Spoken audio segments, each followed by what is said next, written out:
Hey, everybody. Welcome to Becoming a Principal, the podcast for aspiring educational leaders.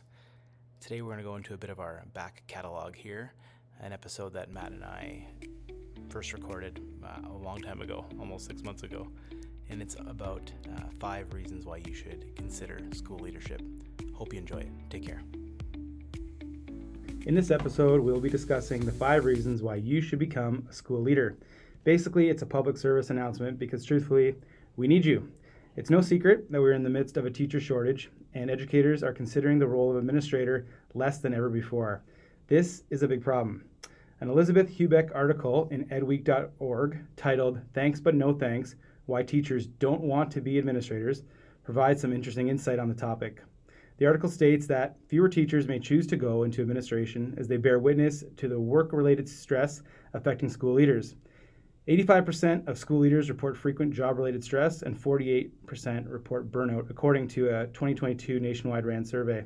The survey results show principal stress stems primarily from filling open teaching and non-teaching positions, supporting teachers and staff's mental health and well-being, as well as students' academic learning in the face of lost instructional time, and implementing some COVID-19 mitigation strategies over the past few years.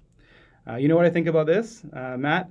The job definitely can be stressful, but the same can be said for any job right now, and true for an educator as well. Both jobs are challenging, and could be argued being an administrator has become more challenging in the last 10 years, but we could also say that the same could be true for every role in education. But to be a school leader, we do need people that have that spark, that energy, and a will to be leaders for our school communities. It's definitely not for the faint of heart. But that's true for a lot of positions. But there are very compelling reasons to consider the role of school leader. So that's what we're going to do today. We are going to look at the top 5 reasons why you should become a school leader. Matt, I know we've talked a little bit about this in the past, but have you heard this type of sentiment from colleagues in the past? Kind of like maybe reasons or rationale that people might share as to why they don't want to be school administrators?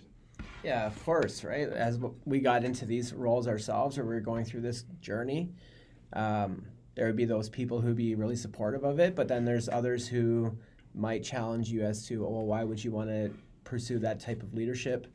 Knowing that there are other opportunities for leadership in a school, but there's a small group of people, I would say, who would try to convince you otherwise. But on the flip side to that, there's a lot of people who are very supportive of my own professional journey and getting into formal school level leadership, right up to the vice principalship. And I think that there's a lot of myths over what this job entails and the strain that it puts on you. What do you think? Yeah, no, I agree. I think people don't always know what they don't know, so maybe they fear the unknown, or maybe they've, thought about the role and how much it differs from their current role, and are not sure about maybe the responsibility or stress that it might bring based on how they've experienced other school leaders. But there's just more story to be told, I believe, in regards to the wonders and the joy and all that the role of school leader entails. So that's what we're planning to do a little bit today. So, without further ado, here are the top 5 reasons to become a school leader. And they're in no particular order, right? Fair. Are they? No, maybe not. I don't think they are. No. So we'll start though at number 5. Greater impact on student achievement. I think as a classroom teacher, you really impact those 30 kids in front of you, right? Or however many kiddos are in your class. And then as you progress to new levels of leadership in the school, thinking about a secondary school program head, now a program head has a greater impact on student achievement, because I'm thinking about you're not only impacting your class, you're impacting the class of you and your colleagues in your department, right? And then you zoom out a little bit more, and the role of an administrator, you're really trying to impact directly the achievement of students in all classrooms in your school and beyond, as we'll get into. What do you think about that, Jordan? No, absolutely. I just think there's a really good opportunity to build capacity in others to help move student learning forward, that maybe you don't have the same reach as a classroom teacher to be able to change some outcomes for, classes that aren't your own. Whereas in a school leadership position, you do have a chance to impact teachers and pedagogy and their approach to student achievement. And yeah, you just have a bit more, a different reach. So I think if you care about student achievement and you care about students in your class achieving well, becoming an administrator would really you could still do that. Yeah, and I think we can even unpack that a little bit, thinking about, you have an opportunity to set direction for what teachers are going to learn professionally through the school year as you create your school improvement plan, or you decide, what you're going to do at the staff meetings and how people are going to engage with one another and how they're going to learn.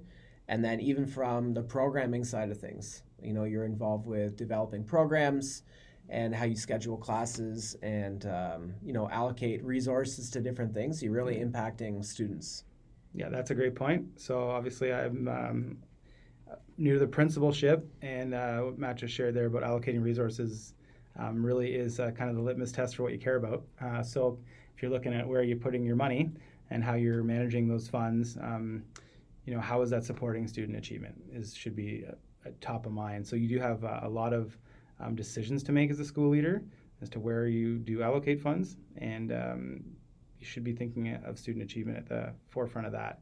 So there's a lot of responsibility that comes with that, but also great opportunity to support teachers and students. And I'll just wrap this one up and say, it's really a challenge for us then to stay relevant as to know what are those things that really impact student learning, and that's going to make a difference in their learning. And I'll kind of put a bow on that there and move to number 4. And that's your own personal and professional growth as a school leader. I'll talk about that one first. Yeah, go ahead. Yeah, I mean, I don't think you'd meet too many people that move to new positions that a reason wouldn't be to, for their own personal growth or professional growth opportunity, and just to expand yourself and your reach, your ability, improve your capacity to lead. I think if you are interested in leading in any way, whether it's in the classroom, whether it's being a coach, whether it's getting into administration, most people that have that mindset that they either want to lead people are looking for growth opportunities and ways to expand that reach and deepen your understanding of what it means to lead people. So if you're someone that sees yourself as interested in leading people, what an opportunity it is to lead professionals. Huge responsibility, but what a great privilege it is as well. And it's a huge challenge. So if you like that kind of thing, like we do, I do for sure, that's one really great reason to get into school leadership. Yeah, well said. And just even that feeling of satisfaction for, your own career, thinking about, hey, I really made a difference today. Thinking about, there are some other opportunities out there that you can get involved with, and just realize that education, we're so lucky in education that there are many opportunities for all of us, and it's up to us whatever direction we want to go there. But it doesn't have to be just looking at it in one way, thinking about, I'm going to be a classroom teacher for 30 years.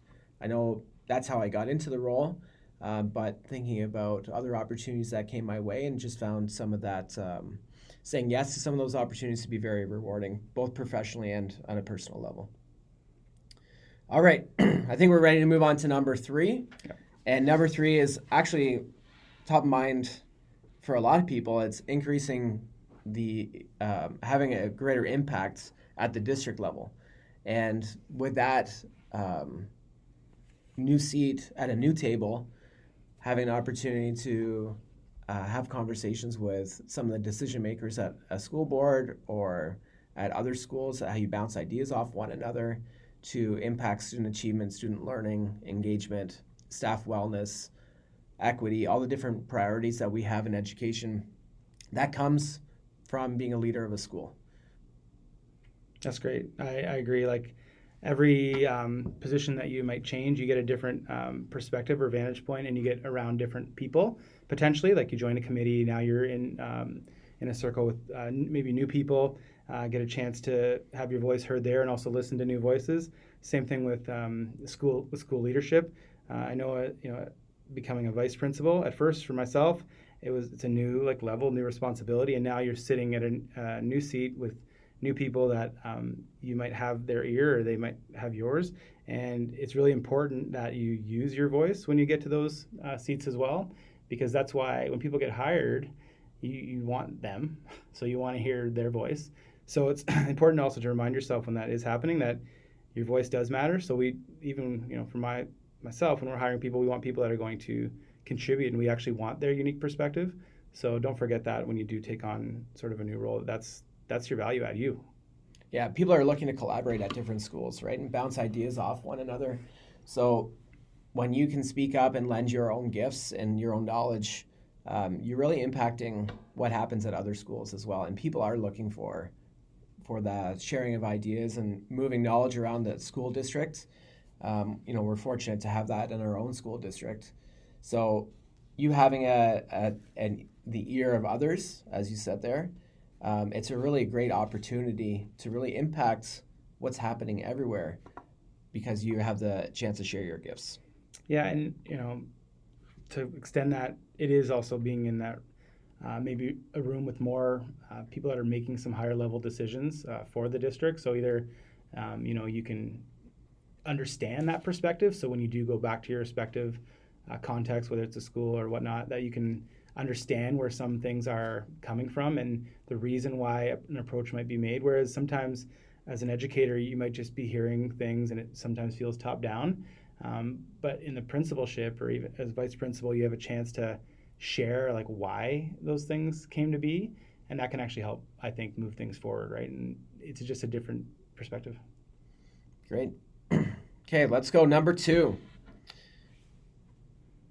Becoming a champion for both teachers and students. What do you think about that one? Yeah, it's the best one. Oh, okay. Sorry, you said no order, but yeah, it's awesome.